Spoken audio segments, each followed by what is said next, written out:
Hi, and welcome to Let's Talk Forex with Alison and Chris. This week, we are continuing our discussion of execution. We're going to be talking about STPs, ECNs, and hybrid models, and what that exactly means. If you haven't listened to the previous episode about market makers, I recommend you do that first.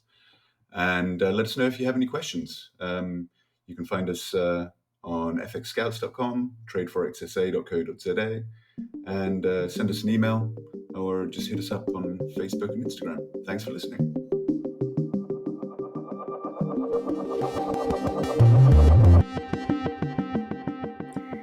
Hey Chris, how are you doing? Yeah, pretty good, Alison. How are you today? Yeah, I'm good. I really enjoyed our last episode where we talked about market makers. I thought we went quite in depth, and it was quite enlightening even for me. Having done the research. And today we're gonna be covering ECNs and STP models, which are the non-dealing desk brokers. And for our listeners out there that haven't listened to the last episode, I really recommend that you go back and do that before you listen to this episode because they'll give you a good overview of what execution means. So, as I said, we're going to cover STP brokers and ECN brokers, and then the hybrids between the two. And these are our non dealing desk brokers. So, in terms of STP execution, there's a lot of misunderstanding about the term. Let's clear that up first. STP stands for straight through processing, and it's not actually a broker type, but it's how a transaction is made. So, straight through processing means that the transaction is completed via an automated process through electronic transfers with no manual intervention. And this is in contrast to the market makers, where there is a dealing desk and there can be manual intervention. And straight through processing was initially developed in the 1970s to assist with payment systems. And as computers and software began to be integrated into the global financial system, it is now in terms of us being able to trade online with an internet connection, people realized that automating the payment processes would save time and reduce error rates. So these days, in order to connect with the SWIFT, for example, financial network, or any other global payment system, a financial service provider will basically use STP, and and brokers realize the same, that STP is a much better way of processing orders.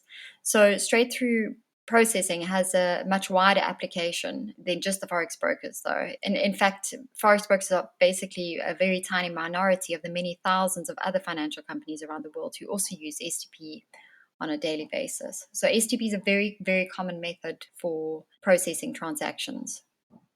Yeah, exactly. That's the point. Is STP? It doesn't describe a broker. What you're doing is describing how a broker deals with your trades.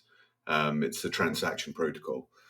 So, what does STP mean in terms of forex trading? The first thing you need to know about a broker who uses STP as an execution method is that unlike market makers, they don't take trade orders onto their own books.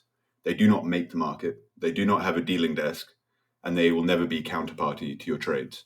So this removes the inherent conflict of interest that you find with market makers, and explains goes some way to explaining why some traders are more comfortable trading with brokers who use STP execution, because the broker's motivation for increasing client losses is gone, is non-existent. So instead of making the market, brokers who use STP, they transmit your order to one or more liquidity providers on the interbank market. And the main consequences of this is that the spreads that you see are going to be variable. Market makers can offer fixed spreads because they already own the trading positions because they are the market. Whereas an STP is reliant on prices in the interbank market, which are constantly fluctuating. So your spreads are going to be variable with an STP broker. The other consequence of dealing with an STP is the speed.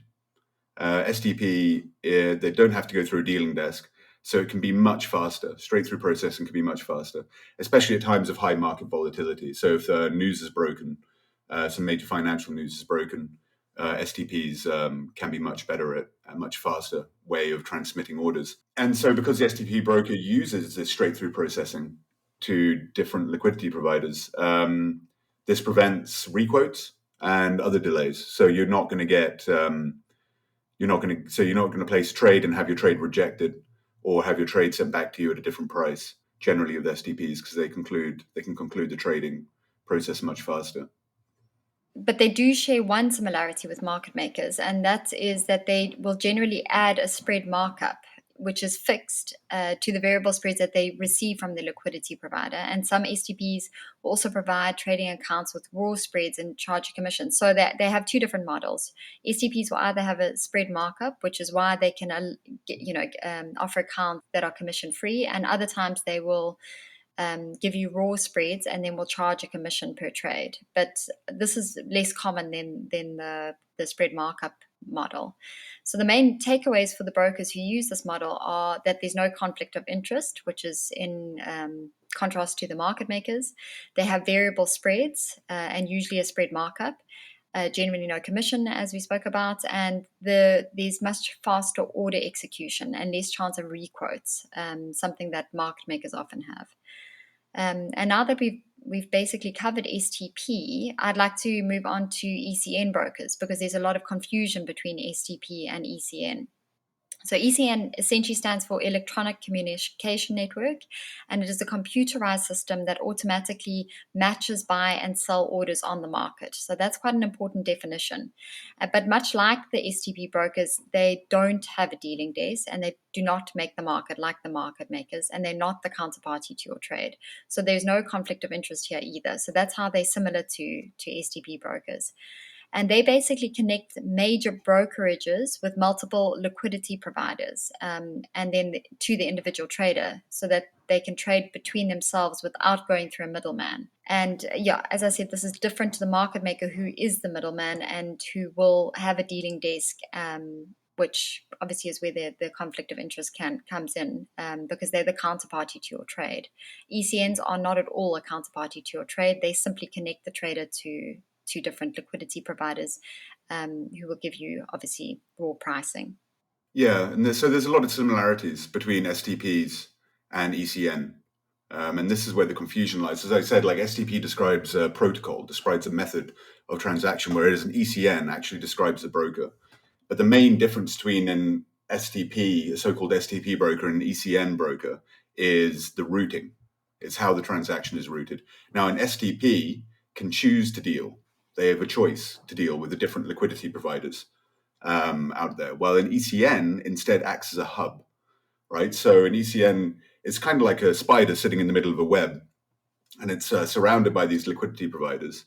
And the hub, this web, is effectively a major liquidity source. And you have all these different liquidity providers around it. They're banks, hedge funds, and other big prime of prime brokerages. So and here's the important distinction: is an ECM broker does not choose which liquidity provider to take the pricing from. An STP can choose, whereas an ECM broker, it sits in the middle of this hub, and the different liquidity providers in this electronic communications network, they compete with each other to provide the best pricing for each trade. And as a result, because the law is supply and demand, you find with ECM brokers that pricing is generally very low. And a good ECM broker will always detail the liquidity providers in their order execution policy documents, which you can find on their website if you look in their legal documents for pretty much any good ECM broker. For example, a good ECM broker is FP Markets, and they list their liquidity providers as Barclays, HSBC, RBS, Credit Suisse, JP Morgan, Goldman Sachs, Commerzbank. It's all really big, tier one, globally recognized banks. Pepperstone, another good ECM broker, also lists their liquidity providers as Sutton Financial, IS Prime, LMAX, Gain Capital, Morgan Stanley, and Jefferies Financial Services. So you see they've got, they're sitting in this network of these really big banks, really big financial service providers. And all these financial service providers are basically competing with each other to provide the lowest prices for you. So basically, for the trader, the main difference then between the STP and the ECN will be how the trader is charged, as we spoke about just now. So if you place an order on your platform with an ECN, you'll receive raw pricing because, as you were saying, Chris, they're all competing for the lowest price, with spreads often down to 0 pips on the Euro USD, for example. And the ECN effectively acts as a matchmaker. So it basically gives the trader the best possible pricing from its liquidity network of liquidity providers. But instead of marking the spreads up like the STP broker would do, it would charge a commission for this matchmaking service. And this is usually what we find is in the region of sort of $6 per lot traded, $3 to open the trade, and then $3 to close the trade. If I had to do a comparison then between the market maker spreads and the ECN pricing, you'd find the market maker would have a spread of generally between 1 and 2 pips, whereas the ECN broker would then give you a spread of 0 pips or 0 to sort of 0.2 pips on the Euro USD, depending on the market volatility. With that commission, it brings it to a price of sort of $8 to $9 per lot traded. So you generally get quite good pricing with the ECN brokers, and the benefits of ECN brokers are huge. They allow investors to trade outside traditional hours, providing mechanisms for those who either can't actively be involved during those normal market times, or for people who prefer the flexibility offered by the wide availability. So if you use expert advisors, for example, you obviously have no control over the time, well, you obviously do have control, but you allow the robots to trade for you. And so you won't have to worry as much about the prices, the difference in prices that happen over certain periods in the day, because there will always be liquidity to fill the prices. And this is in contrast to a market maker, which may have less liquidity at times, certain times of the day, which means that spreads will widen quite dramatically. And another benefit is for those people who are concerned about privacy. The ECN provides a level of anonymity to those who need that, because there's no dealing desk involved. And this is very attractive to investors who are interested in making big transactions. So there are quite a few benefits to trading with an ECN broker compared to a market maker. But again, it depends on your particular trading needs and what you're looking for in a broker. Yeah, exactly. And but there's also some drawbacks to ECNs. Unlike market makers, you're not going to find fixed spreads. Predicting the price of your trading going forward, the cost of your trading is more complicated with an ECN, because they're going to be constant. The spreads are going to be constantly fluctuating because they're coming from a market. With ECNs, you also experience something called slippage, which means that when you place your order at a certain price, but within seconds, like milliseconds, the price has changed. And sometimes people are lucky enough to experience positive slippage. Your price is actually better, your spreads get tighter.